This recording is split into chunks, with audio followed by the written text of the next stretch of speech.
Assalamualaikum warahmatullahi wabarakatuh.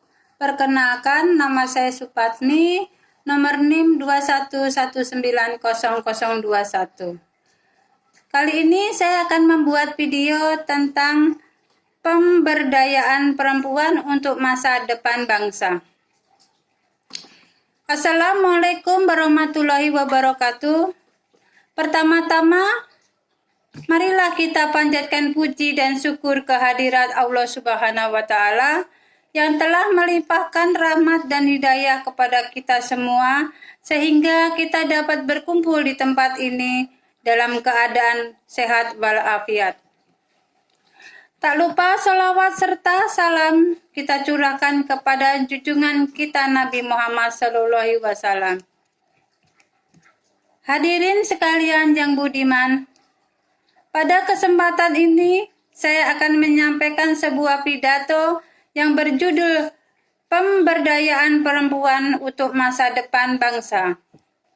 Untuk membahas lebih lanjut, kita harus memahami apa artinya pemberdayaan perempuan itu.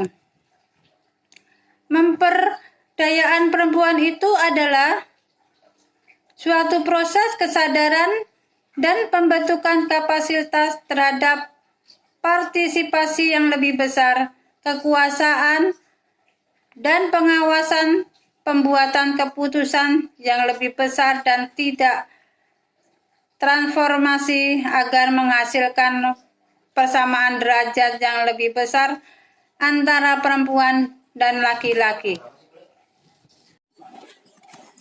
Perempuan memiliki peran dan posisi besar untuk membentuk wajah masa depan suatu bangsa. Membaikan atau pemburukan, tentunya masa depan yang lebih baik, cerah, kilang gembira akan dapat hadir jika para perempuan adalah perempuan berkualitas. Sebaiknya masa depan bangsa akan buruk dan suram jika kualitas para perempuan rendah. Maka adalah suatu hal yang masuk akal bagi seluruh elemen bangsa untuk menaruh perhatian yang besar dalam upaya untuk mencetak perempuan-perempuan yang berkualitas. Pemberdayaan perempuan menjadi strategi penting dan meningkatkan peran perempuan dalam meningkatkan kondisi diri agar lebih mampu mandiri dan berkarya. Kesadaran mengenai peran perempuan mulai berkembang yang diwujudkan dalam pendekatan program perempuan dalam pembangunan. Hal ini didasarkan pada suatu pemikiran mengenai perlunya kemandirian bagi kaum perempuan supaya pembangunan dapat dirasakan oleh semua pihak. Karena perempuan merupakan sumber daya manusia yang sangat yang berharga sehingga posisinya diikutsertakan dalam pembangunan. Perempuan berkualitas bukanlah sosok bidadari jelita yang turun begitu saja dari langit.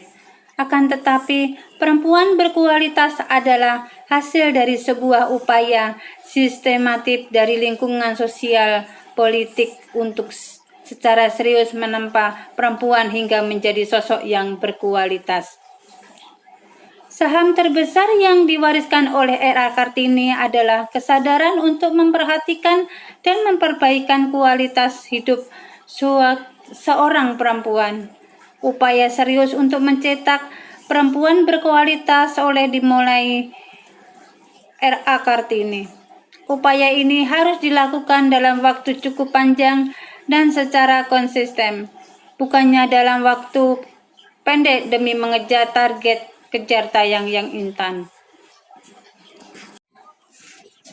Hadirin sekalian yang budiman, tujuan memperdayakan perempuan adalah untuk membangun kesadaran perempuan tentang kesetaraan gender agar mampu mengembangkan potensi yang ada pada dirinya, sehingga perempuan dapat mandiri dan ikut berpartisipasi dalam pembangunan. Menurut Nugroho tahun 2008, tujuan program pemberdayaan perempuan adalah sebagai berikut. 1. Meningkatkan kemampuan kaum perempuan untuk melibatkan diri dalam program pembangunan sebagai partisipasi aktif atau subjek agar tidak sekedar menjadi objek pembangunan seperti yang terjadi selama ini.